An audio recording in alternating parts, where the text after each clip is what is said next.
Quit grabbing me! I genuinely can't run any further! Hey, aren't you? What is it? What's the big rush? You dragged me out of a dream where I was literally swimming in Mora. I'm charging double my usual attendance fee. See, look how easygoing she is. After that rude awakening, she could have completely snapped at us. But instead, she kept it together and just asked for an extra fee. Dori Sangama Bay? I never would have pictured you two doing business together. If you want to make it big and not cry, it's all about connections. Lady Nefer just so happens to have a lot of intel that interests me. And she also did me a big favor in the past. It was back when I first arrived in Not Cry. My trusty assistant, the genie in my lamp, had an adverse reaction to the Kuvaki and fainted. And wouldn't you know it, that's when I suddenly find myself in a life-or-death situation. I've been giving her a 30% discount off all of my goods ever since. Now, so that no one here feels left out, I'm willing to extend a 20% discount to fellow friends of Boss Nefer. Plus, any other friends you send my way will enjoy 10% off. Huh, what can I say? The great Lord Sung. So, let me guess. You've run into some trouble. I've got everything you could possibly need. And the more you buy, the more you'll save. You guessed correctly. What have you got in the way of survival?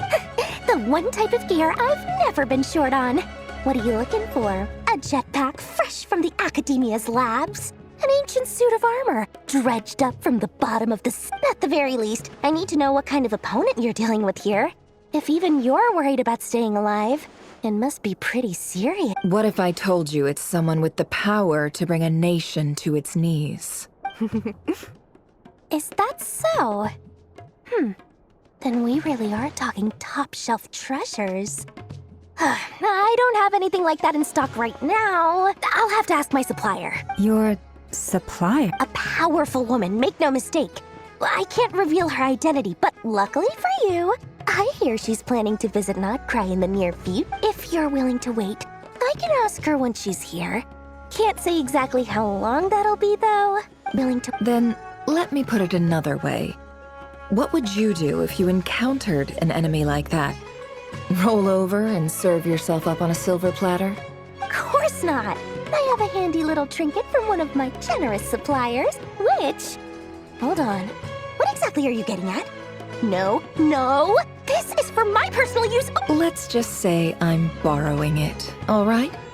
Just for insurance purposes. Favors are the worst kind of debt to owe, and now you've got a chance to repay one. Oh, Fine. You can borrow it for 5 days. No, make that 3. And for every extra hour after that, I'm charging you 1,000,000 mora. Deal? deal.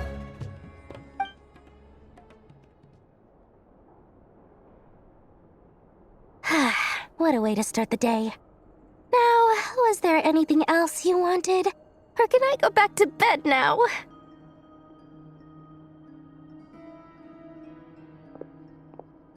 That will be all. Take care now. Don't trip up on your way back. See you later! You're my favorite shopkeeper.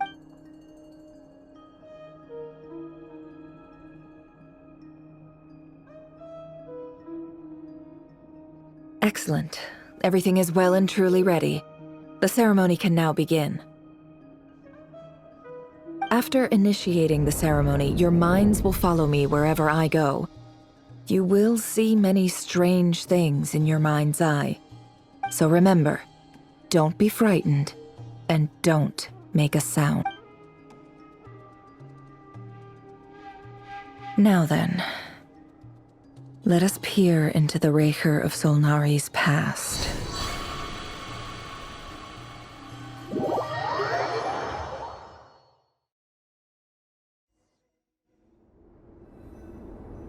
I made it. I don't recognize this style of architecture. Must be Conrian.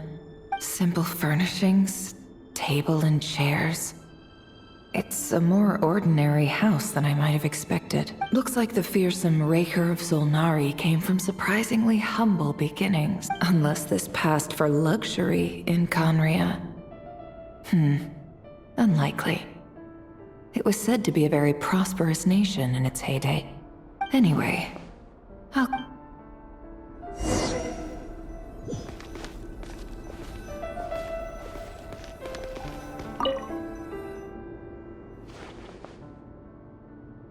Hi, Rivier. Since you're working extra hours tonight, I thought I'd keep myself busy by checking out that new kebab shop. I've heard good things about their menu. I'll test it out, and if it's as good as everyone's saying, let's go back together sometime. P.S. New stash from the Universitas Magistrorum. I brought some goodies home. A few teacups and a pin rack. Hope you like them. They didn't sign their name. But they must have been close. Sounds like they were living together.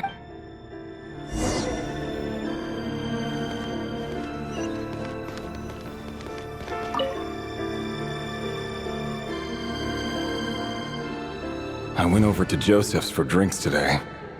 They have a fine collection, but I went alone. Felindis was tied up with something and couldn't make it. Joseph asked why I came alone, but I didn't really have an answer. He then went on to ask about other things. If you ask me, someone who asks that many personal questions is too nosy for their own good. But if he invites me again, chances are I'd still go. The Lindis. That's the same name Rerir mentioned. Crane imports keep falling. If things don't pick up, we'll soon be back to meat and mushrooms only. Honestly, I'm not a huge fan of that new type of mushroom everyone's been into lately. Didn't it start out as a lab-grown variety? I heard it's even mildly corrosive. Seriously, why would you even eat something like that? I don't care if it's an impressive feat of alchemy. That just isn't the kind of thing I like to eat. Grain has to be imported, and they're eating a diet of mostly meat and mushrooms. Could it be because Conria is underground, so it doesn't get much sunlight? That would explain why they use so much stone in their buildings. They even use alchemically modified strains for food. Seems like the people of Conria don't have many options when it comes to dining. I've just about saved up enough now. Time to buy it and keep it somewhere safe. Making a big purchase. I wonder what it is.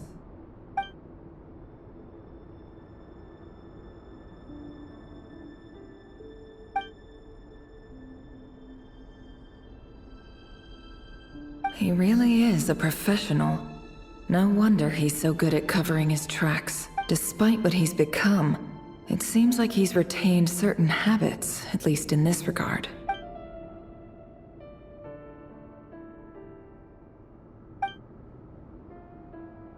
Did Rary rip it out himself?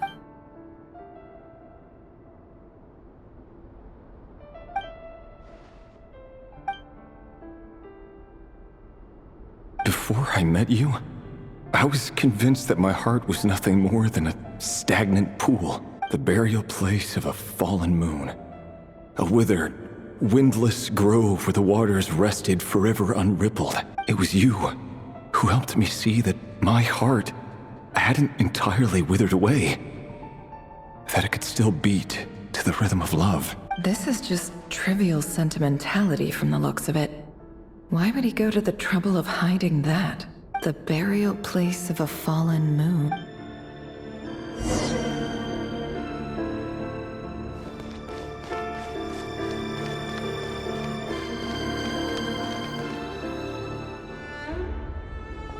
Revier, over here.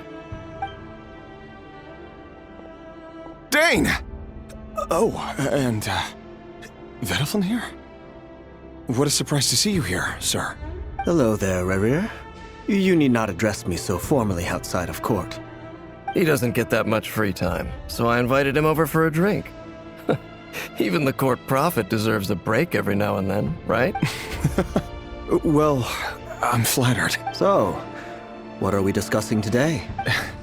Hey, don't look at me.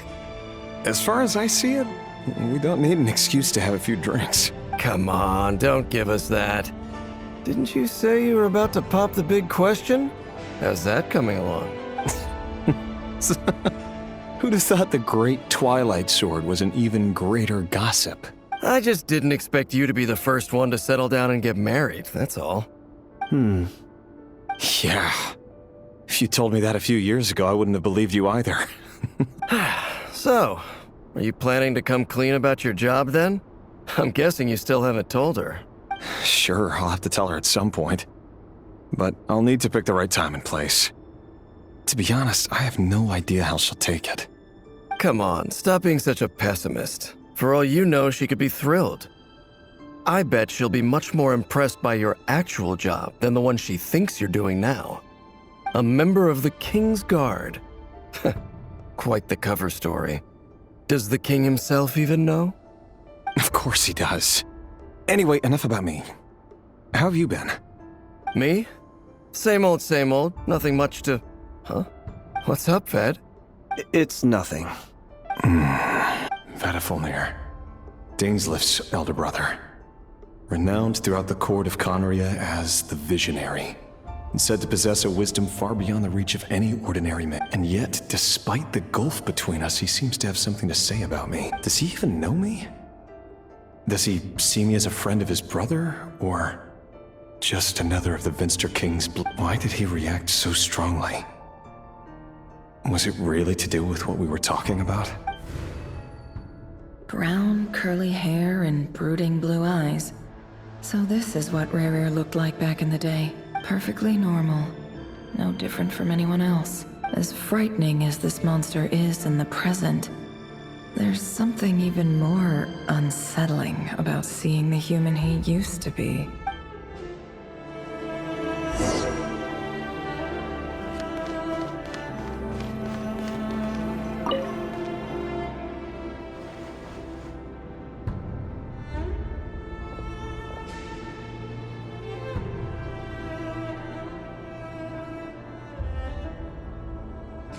Felindis? You're back early? Our equipment's being serviced today, so I got off earlier than usual. How's your day been? Aw, why the long face? Is something the matter? Has your boss been giving you a hard time again? Went for a drink with Dane and the others after work. Isn't that a good thing?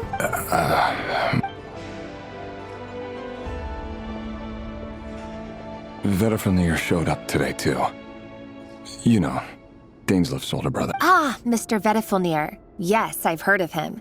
They say that everything he says ends up coming true. He overheard Dainslif mention that I'd recently proposed, and seemed to have an issue with it.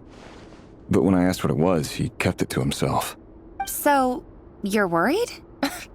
You can be such a child sometimes, Rerir. We're nobodies. Why would the Visionary be concerned about us? I'm sure someone in his position has much bigger fish to fry. Maybe you're right. You worry too much, Rerir. We've been together for ages now, and everything's been going so well, has it not? You've even proposed to me. So, you do remember. Tell me then. What's your answer? Like I said, I need some time to decide. You can't just rush into things like this. We may be nobodies in the grand scheme of things, but if we want things to work out, we've still got to plan ahead. All right. Take your time. Just don't keep me waiting forever. Nobodies. Sounds about right. In the eyes of people like Vedifulnir and Dainslif, what do we matter? Can someone whose gaze is so fixed on a far-flung future even see the present clearly? Besides, the dynasty's fate rests with the king and his inner circle. Whatever I do, it won't make much difference. Meanwhile, every idea they come up with and every decision they make, it affects everything. These days, the king is lost in his research, and the purge of the Crimson Moon bloodline grows ever more intense. The opposition tried to speak out, but nothing came of it.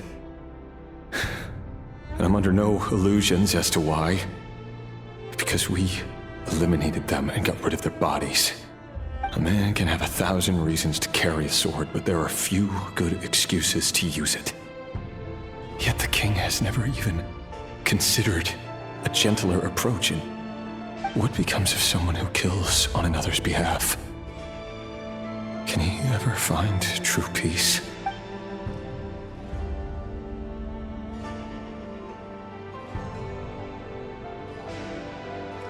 Thelindis,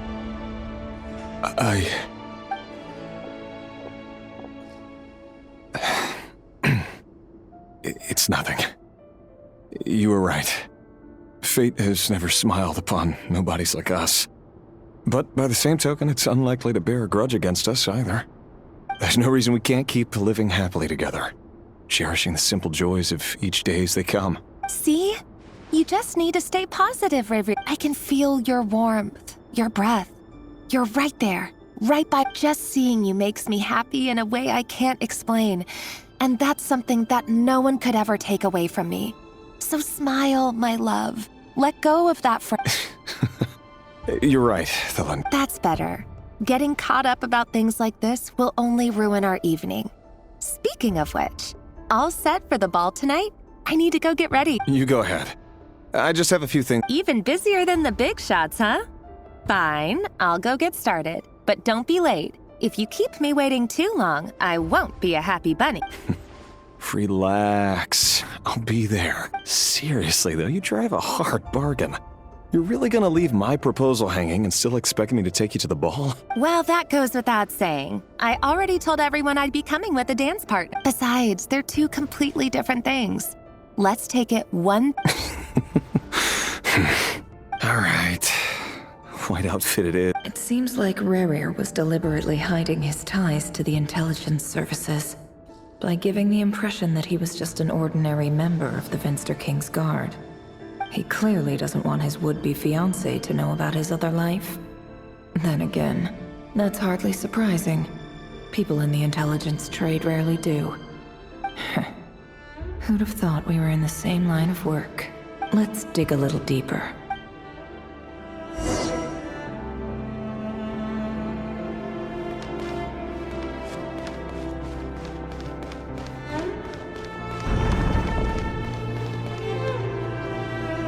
Our last operation was a resounding success, and all thanks to you, Rehir of Solnari.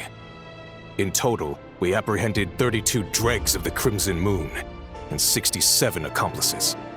After all these years since the dynasty's fall, so many of them still linger on. Indeed, it cannot be denied. Yet it was destiny that the Crimson Moon should be overcome by the eclipse, and that His Majesty, the all-seeing Finster King, now guides our nation on the path to prosperity. Conria has no further need for a dead moon. But alas, there will always be those who refuse to see the truth, choosing instead to romanticize the past. That's not entirely true. Much about the Crimson Moon era was worthy of remembrance. And that's exactly why they keep trying to see it restored. Many of its secrets remain unsolved to this day. As it happens, that's precisely the field of study my partner is devoted to. You still haven't told her what you really do for a living. Where would I even start? How do you tell someone that you're one of the king's hand-picked executioners? That your hands are steeped in blood? You didn't choose this life, any more than I did. Orphans like us don't get a say. But I'll sure as heck be the one to pay for it. Speaking of which, we need to be more rigorous in the way we identify direct descendants of the Crimson Moon. Someone, it seems, has strong opinions about my future plans. Most likely my marriage in particular. I have a feeling that we may soon become targets of the Crimson Moon's retribution. Your concerns are not unfounded. They've taken out many of our colleagues these past few years, and for that very reason. These are no helpless lambs we're leading to the slaughter. They're wolves in sheep's clothing. Take care, Rehir of Solnari. I look forward to toasting you at your wedding. Thanks, Thorkel. You look after yourself, too.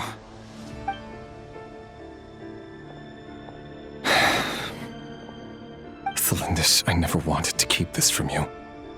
You're the last person I would ever want to lie to. But that's exactly why I can't tell you everything. There are things you shouldn't know. Things you cannot know.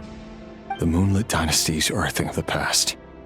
Yet even now, with the sun shining high in the sky, there are those who would call forth a dead moon's ghost. Could that be why Vedalfnir held back? Or was it because of some court secret he's not at liberty to share? I have to get a clear answer from him. No matter what happens, I will protect the Lindis. Rerir seems to be very concerned by Vedalfnir's reaction. Vedalfnir and Dainsleif, the Visionary and Twilight Sword. So that's what they were really like. I've investigated this whole area now. There doesn't seem to be any other memory. Should I try somewhere else? Wait a second. What's this black smoke?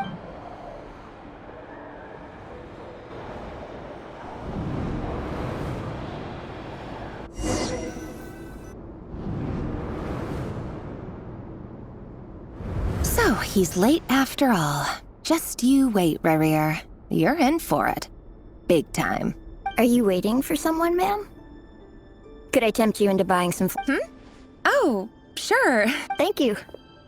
But I'm afraid none of them are For someone so young, you sure have a way with words, don't... I'm only telling the truth. Look me in the eyes. You'll see I'm not lying. You're... May we have a word in private? Who are you? And what do you want? It doesn't matter who I am. Too many of our kind have fallen lately, so I decided to take the risk of reaching out. Not long ago, the Ray here of Solnari led an assault on one of our strongholds. We suffered many casualties, and many who came to our aid lost their lives. Sorry, I don't know why you're telling me this. And, Wait, hear me out. This time we finally got a clear look at his face and learned his true identity. His name is Rerir, and he claims to be one of the King's Guards. What did you say? A cruel irony, isn't it? The man you're set to marry leads a double life as a brutal executioner. But surely, you must have caught a whiff of the blood on his hands. Why are you telling... Simple. It's because... How strange. Rerir was nowhere to be seen in that memory. It clearly belonged to the Lindis. Rerir couldn't possibly know what happened if he wasn't even there. Why would her memories appear in his fragment? The ceremony won't last much longer. I think it's time to call it a day.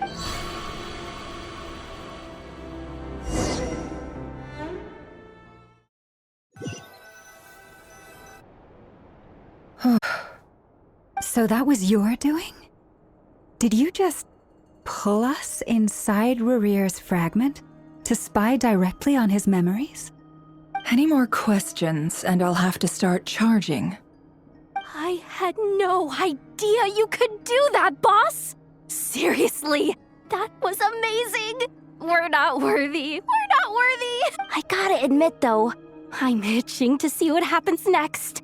Feels like we I'm just as curious as you are. But the ceremony only allows for limited time inside. That's all we can see for now. Luckily, we managed to learn quite a lot. So far, so good. I just hope the others are doing okay too, especially the group with the Traveler. Their mission is a risky one. Let's hope it's all going smoothly. If you're worried about them, go see how they're doing.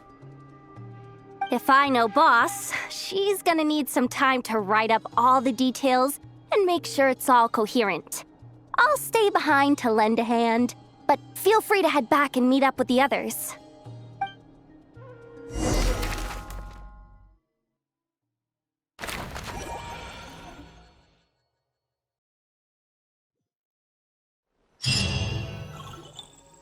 Oh, they've been prowling around for nearly 2 days now.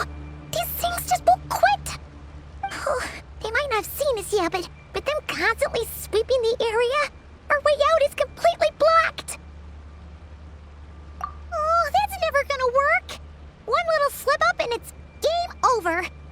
If they spot us, they'll run straight back to Rerir. And once he knows we're here, it won't be long before... Oh, guess you're right. All right. Time to zip it.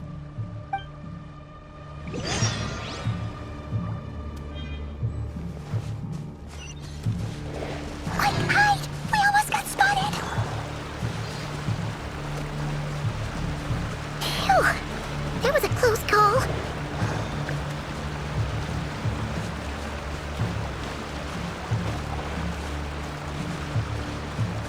Watch out! He's coming this way! Keep going. We're nearly there. This is the final hurdle.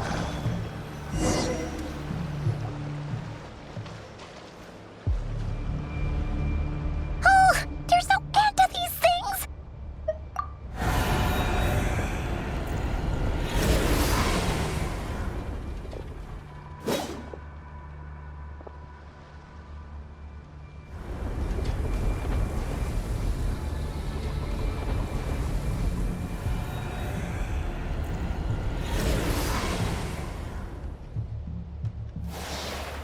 Fire.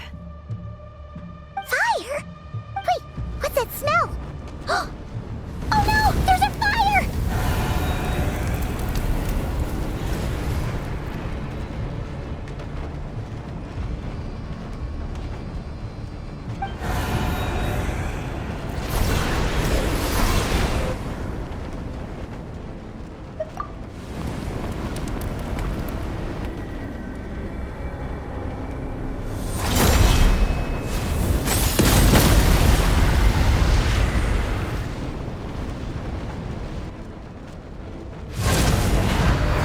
Sandrone was right. You look weak, Columbina. The old you would never have let such lowly creatures bar your way. Word has it that you did something for the Tsaritsa, and that's why you've lost most of your power. Freedom comes at a heavy price, doesn't it? It's Arlecchino! Hello again, Columbina.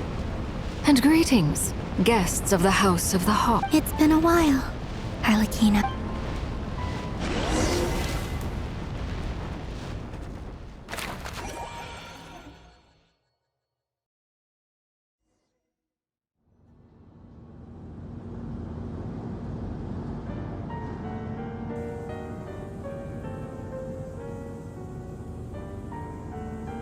Stupid right here of stupid Solnari. Ugh, whatever. I've got all the data I need. Next time. He sure doesn't pull his punches. Excuse me, do you need a hand? You can do me a favor by staying out of my way. Can't you see I— Wait a minute. I recognize that. Hello, Miss Sandrone. Father sent us over to help. How considerate of her. Hey, Fremine, get over here and help me fix this. Lenny, you do your thing. Just keep your sister away from my machines. Nearly every machine that cat girl touches ends up going haywire. Go put her on cleaning duty.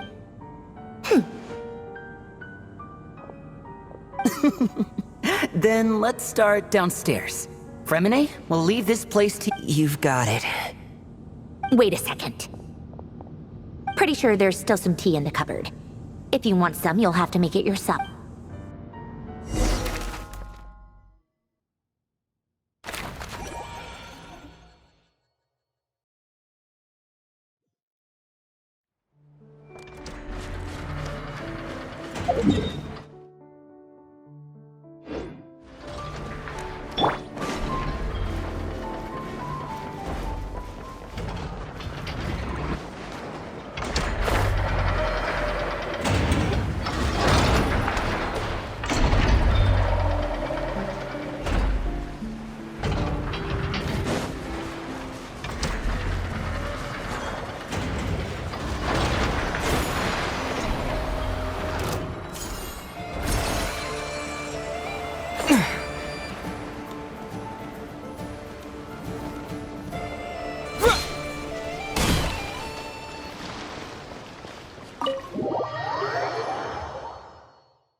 It's a relief to see you all made it back in one piece. Huh?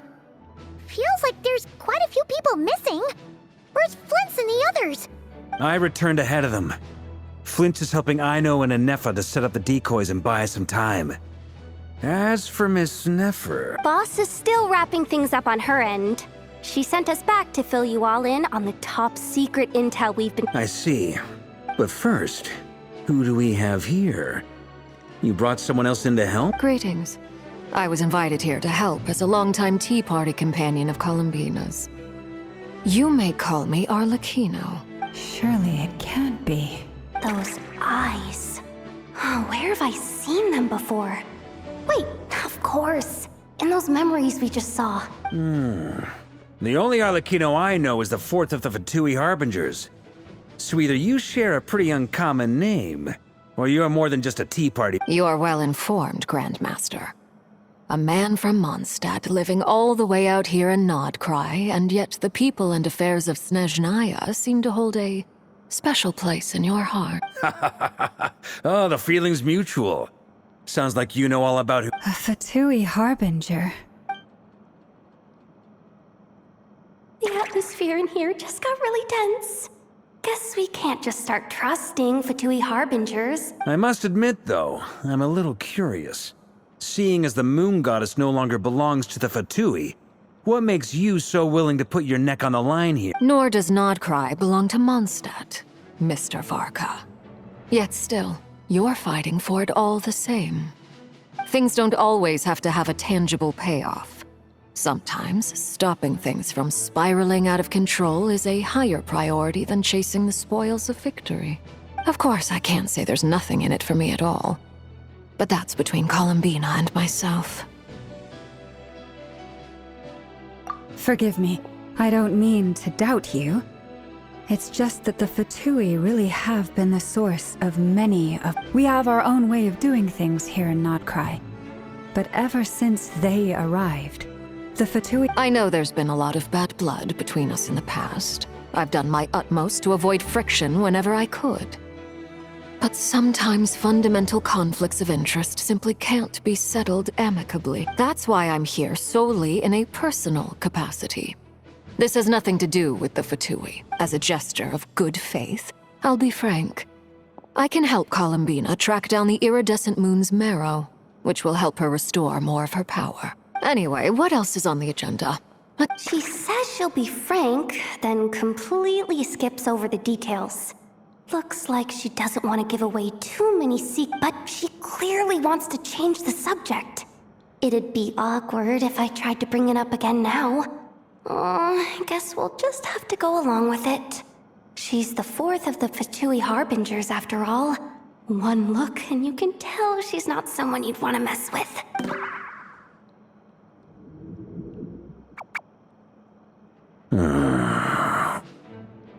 Well, since Miss Arlecchino sounds confident in her ability to handle that, we'll proceed to the next topic. All right, listen up, everyone. First, we now know that Rerir was originally a Conrian secret agent whose primary mission was to hunt down and assassinate the so-called Dregs of the Crimson Moon. The Dregs of the Crimson Moon? In the memories, there was a lot of talk about the Crimson Moon and Eclipse, and a whole bunch of other stuff from the time of Conria. To my knowledge, those were the names of two different Conrian dynasties. Long, long ago, it is said that the people of Conria worshipped the Crimson Moon, drawing a mysterious power from its reflection. But one day, a coup saw the Crimson Moon eclipsed, hence the name of the new dynasty that replaced it, and how it became the new emblem of Conria. Still, long after the Crimson Moon dynasty had fallen, the last ruler of the Eclipse dynasty, the Vinster King, still coveted the secrets it left behind. So, he sent the Rehir of Solnari to secretly hunt down the Crimson Moon's few remaining followers. In those days, Rerir showed no signs of madness. In fact, he was as normal as any other person. Oh, and he had a fiancé, or at least a would-be fiancé, called Tholindis. What's the matter?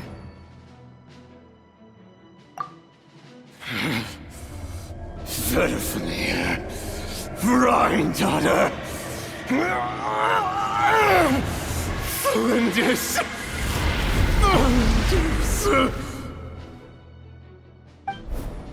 Interesting. Anything else? What about this would-be fiancé of his? Well, she was a researcher at the Universitas Magistrorum, but it felt like she was hiding some Oh, and one more thing. For some reason, Rerear's fragment also contains some of Thelindis' memories, though only a very small portion. Well, no shortage of potential leads, I'll give you that. In any case, it sounds like we can conclude that while Thelindis was still around, Rerear appeared to be lucid and quite normal. Thelindis, it seems, must have been the one thing in this world that he couldn't let go of. Tell me, though, were these pure-blood Conorians we're talking about here? Why do you need to know that? Hold on. If she was a pure-blood Conrian...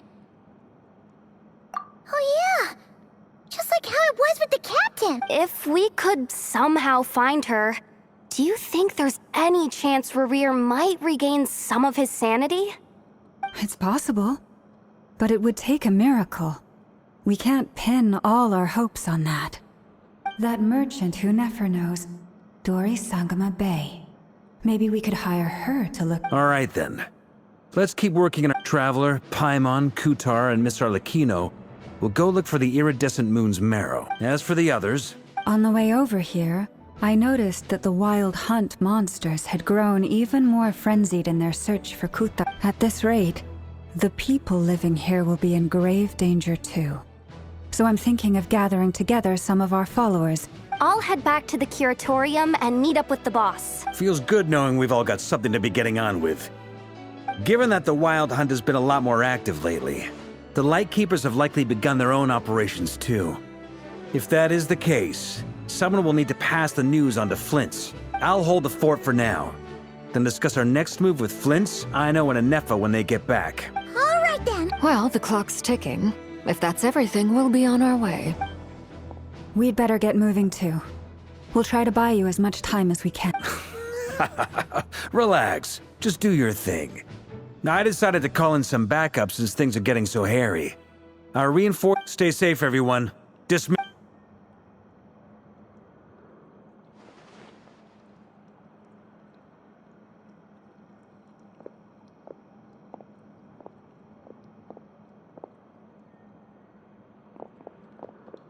We're back.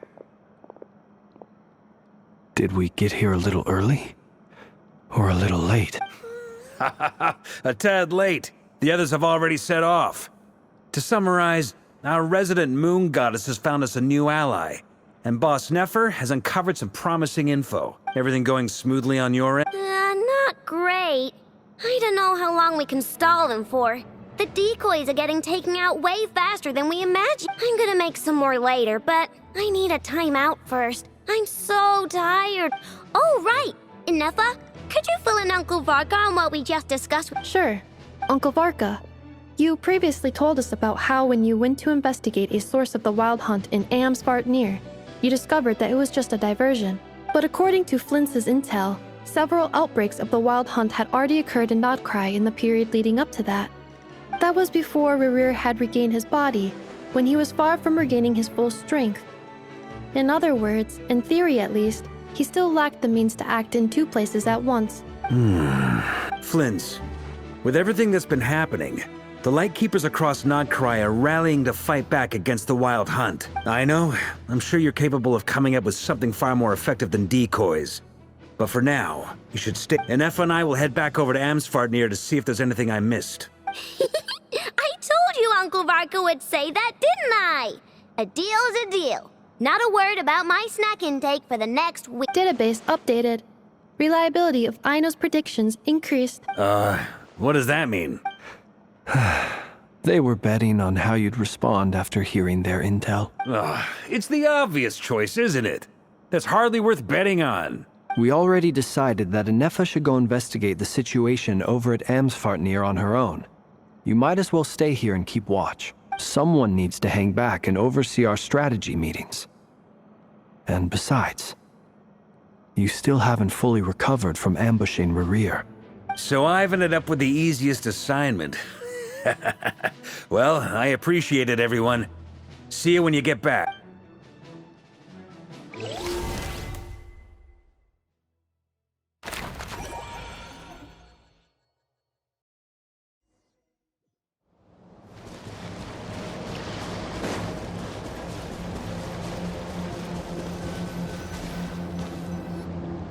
Here, this will serve as a good spot to cross over. Arlecchino, hold up a second! Since you brought us all this way, would you mind telling us what you've got planned? We still haven't got the slightest idea what's going on here. And if even Columbina doesn't know where the iridescent moon's marrow is... Simple. Because I am an inheritor of the royal bloodline of the Crimson Moon. And one of the last surviving embers of the Two Worlds' flames. Huh? Are you serious? Isn't you're a descendant of that Crimson Moon dynasty we were just talking about? The one from ancient... Your surprise is understandable. I was also taken aback when I first learned of it.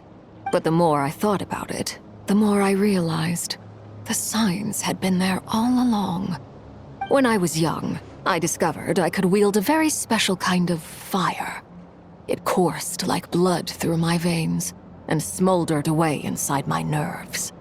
What's more, whenever I experienced strong bursts of emotion or drew too deeply on this power, it was like some kind of presence within the fire would begin to gnaw away at me, consuming me from the inside out. Exactly. That is why my hands are like this, too.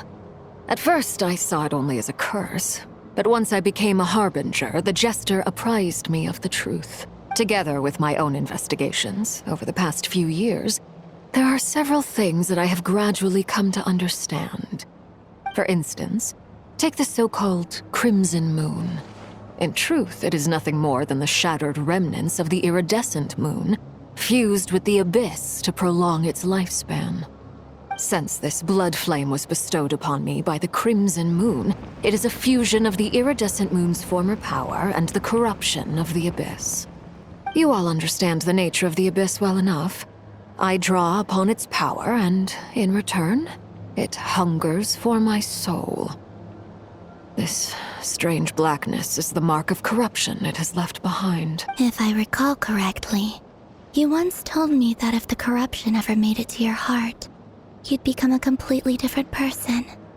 Yes, and that's the reason I'm always careful not to push my power too far. It's essentially a never-ending tug-of-war. Whew. Sounds intense. Anyway, the rest of my story can wait. Is there anything else about the Crimson Moon or the Iridescent Moon that you're unclear about? Paimon has a question.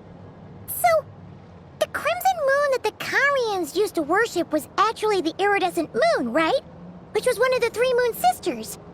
Does that mean that the Carians were to the Crimson Moon as the Frost Moon Scions are to the Frost Moon? So much of that history has been lost. We have no way of knowing exactly what they were like.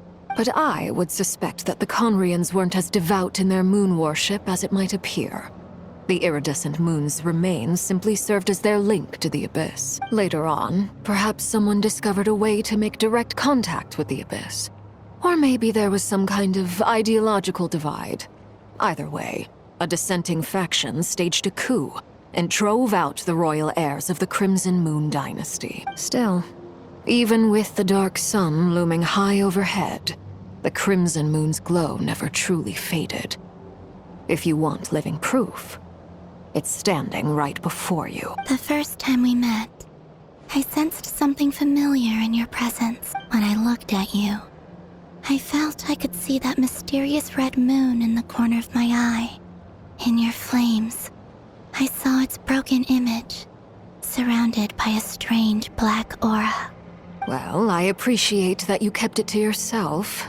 Much about the Crimson Moon is still a mystery, and I'd prefer not to end up as the object of an insane research project. Anyway, time is against us here, so if there's any other questions, they'll have to wait. I just want to make sure I've got one thing straight.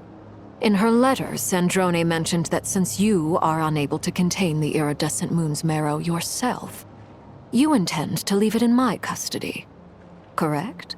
That's right. For now. It's the only way I can pay you back for your help. The iridescent moon is already part of who you are. So with its marrow in your possession, you'll be even more powerful. Deal. Then let's get started.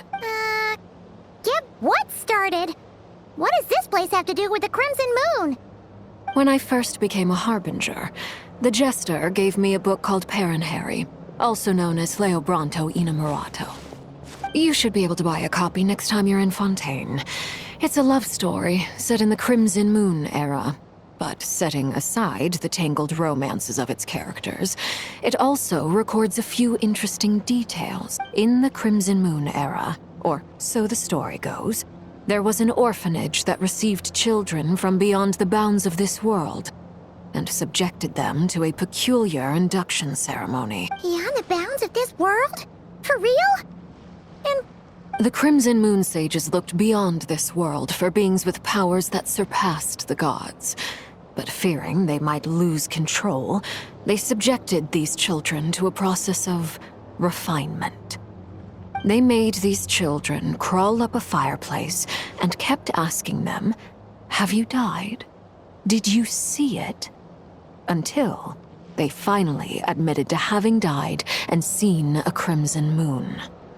The adults embraced the children who passed the ritual, telling them, "Within the fireplace, you have traversed the flames between two worlds. Here and now, you are born anew." The book leaves much unsaid, but I suspect that this was their way of branding the children they had enrolled, leaving an indelible mark upon them so that they would forever live in the Crimson Moon's light. that explains why I can't sense the Crimson Moon's marrow in this world. It makes sense that it would be sealed in a special space that can only be accessed temporarily through some kind of ritual. But there's no fireplace here! Do you see a chimney anywhere?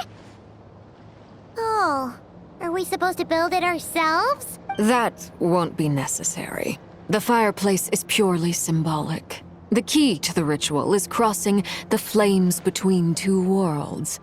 In other words, the flames that burn within me. Those burned away by such flames leave behind a kind of ghostly afterimage in the world. In the days of Conria, people believed they could be used to bridge the gap between the two worlds of life and death. In short, I can open a passage to that space for you. That's the easy part. The catch is I'll need to stay on this side to keep the passage open, so I won't be able to come with you. Once you're inside, you'll have to find your own way. Very well. Then I'll open it up. Traveler, spare me a little more moonlight if you would. I may need it.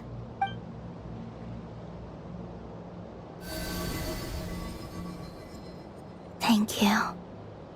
I feel like I've recovered some of my strength now. It should be enough to move us across short distances and confront whatever dangers might await.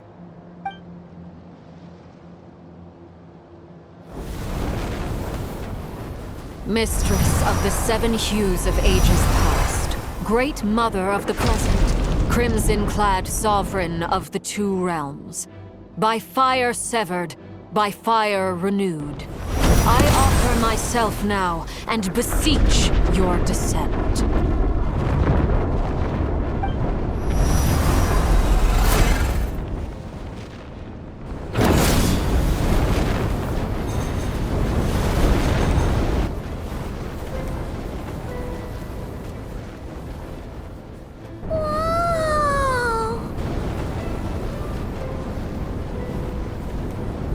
One word of advice. As you're crossing over, no matter what voices you hear, do not answer. Got it! I sense a sinister gloom inside, but also the familiar light of the moon. I feel that I am about to meet an old friend who has changed beyond all recognition. All right.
your broken body, seized by the abyss, and hung up aloft like mummified remains. Iridescent moon, was this truly what you wished for? Careful! There's something spooky about this place. Paimon's right behind you.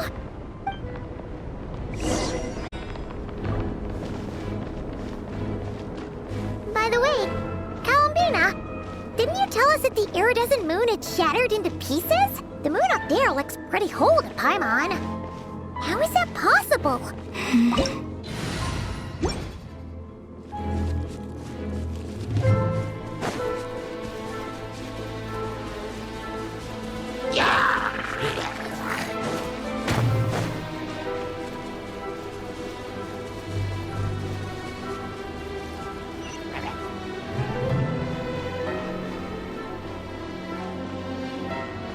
Just like I thought.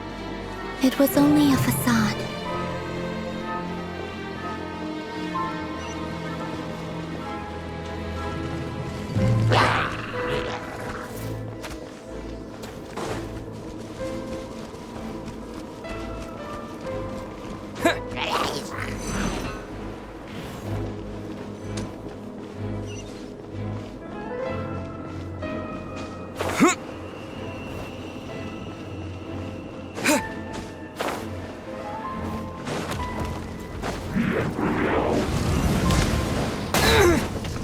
This may hurt a little.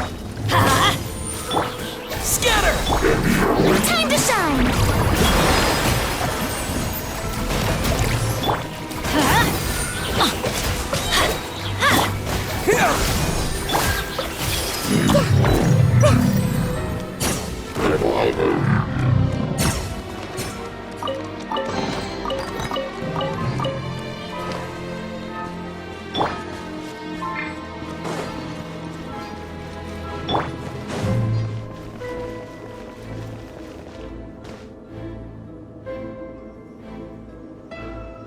Huh?